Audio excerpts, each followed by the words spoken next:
सध्या दौरा सुरू आहे.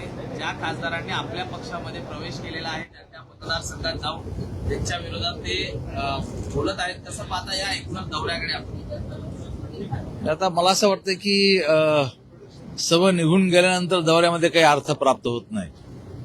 एक तर हातातलं सर्व निघून गेलं आणि हे अगोदरच जर दौरे केले असते तर मला असं वाटतं की चित्र जरा वेगळं राहिलं असतं कदाचित. परंतु आता सर्व निघून गेल्यानंतर काय फायदा या सर्व दौऱ्याला?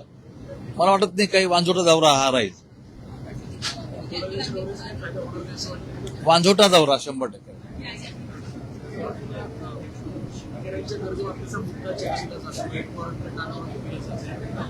दुसऱ्या बाजूला सत्ताधारी पक्षाचेच आमदार कामांसाठी टक्केवारी घेत असल्याचा प्रत्येक व्हिडिओ समोर येतो. शिवसेना आमदार असं म्हणाला नाही, ते गंभीर आहे. अशा प्रकारचं असेल तर 100% त्याची चौकशी होईल निश्चितपणे.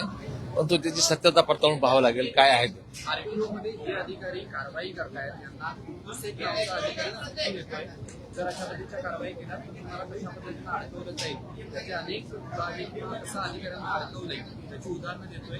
ह्या ऑडिओ क्लिप्स आता बाहेर आलेल्या. आता त्याची पुष्टी त्याची झाली पाहिजे. सत्यता काय ते माहीत पडलं पाहिजे.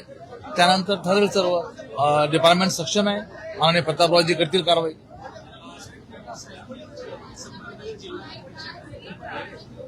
ठाकरे गटाचे आमदार अंबादास दानवे यांनी महायुतीचे उमेदवार म्हणून महायुतीच्या दुसऱ्या बाजूला त्यांचे सत्ता महायुतीच्या पाण्यामधून. हे बघा, सहकार क्षेत्रामध्ये अशा प्रकारचं पक्षीय राजकारण नसतं.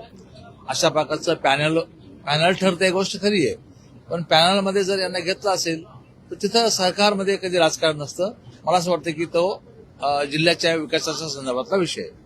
अशी एक माहिती मिळते की आपला म्यानमार, थायलंड आणि भारत यांच्या जवळचा जो ट्रायंगल आहे त्या ट्रायंगलमध्ये 25 लोकांना नोकरीचा आमिष दाखवून तिथं अडकवून ठेवले. महाराष्ट्रातली आणि भारतातली सगळी मुलं आहेत त्यांना याच्यामध्ये अडकून ठेवलंय. त्यांच्याकडनं पैसे पण घेतले आणि नोकरीचा आता ते एकाच ठिकाणी अडकून पडले. याच्यामध्ये सरकारनं काय भूमिका पाहिजे? नाही, मला माहित नाही हा विषय. असेल तर आपण माहिती द्या. मी इमिजिएट माननीय मुख्यमंत्री महोदयाशी बोलेल. भायखळामध्ये ज्या पद्धतीने जुलूसमध्ये गोळ्या वाटण्यासाठी एकाच वेळी 14,900 गोळ्या त्या ठिकाणी वाटण्यासाठी आणण्यात आल्या होत्या.